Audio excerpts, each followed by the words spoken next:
Genesis chapter 37. Jacob lived in the land where his father had stayed, the land of Canaan. This is the account of Jacob's family line. Joseph, a young man of 17, was tending the flocks with his brothers, the sons of Bilhah, the sons of Zilpah, his father's wives, and he brought their father a bad report about them.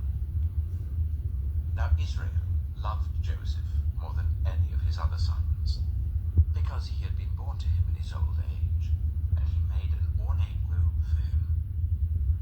When his brothers saw that their father loved him more than any of them, they hated him and could not speak a kind word to him. Joseph had a dream, and when he told it to his brothers, they hated him all the more. He said to them, "Listen to this dream I had. We were binding sheaves of corn out in the field when suddenly my sheaf rose and stood upright, while your sheaves gathered round mine and bowed down to it." His brothers said to him, "Do you intend to reign over us? Will you actually rule us?" And they hated him all the more because of his dream and what he had said. Then he had another dream, and he told it to his brothers. "Listen," he said, "I had another dream, and this time the sun and moon and 11 stars were bowing down to me." When he told his father as well as his brothers, his father rebuked him and said, "What is this dream you had? Will your mother and I and your brothers actually come and bow down to the ground before you?" His brothers were jealous of him, but his father kept the matter in mind. Now his brothers had gone to graze their father's flocks near Shechem, and Israel said to Joseph, "As you know, your brothers are grazing the flocks near Shechem. Come, I'm going to send you to them." "Very well," he replied. So he said to him, "Go and see if all is well with your brothers and with the flocks, and bring word back to me." Then he sent him off from the valley of Hebron. When Joseph arrived at Shechem, a man found him wandering around in the fields and asked him, "What are you looking for?" He replied, "I'm looking for my brothers. Can you tell me where they are grazing their flocks?" "They've moved on from here," the man answered. "I heard them say, 'Let's go to Dothan.'" So Joseph went after his brothers and found them near Dothan. But they saw him in the distance, and before he reached them, they plotted to kill him. "Here comes that dreamer," they said to each other. "Come now, let's kill him and throw him into one of these cisterns, and say that a ferocious animal devoured him. Then we'll see what comes of his dreams." When Reuben heard this, he tried to rescue him from their hands. "Let's not take his life," he said. "Don't shed any blood.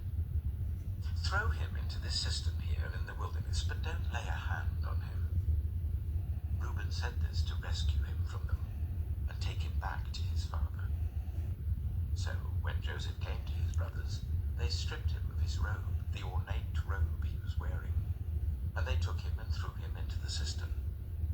The cistern was empty, there was no water in it. As they sat down to eat their meal, they looked up and saw a caravan of Ishmaelites coming from Gilead. Their camels were loaded with spices, balm and myrrh, and they were on their way to take them down to Egypt. Judah said to his brothers, "What will we gain if we kill our brother and cover up his blood? Come, let's sell him to the Ishmaelites and not lay our hands on him. After all, he is our brother, our own flesh and blood." His brothers agreed.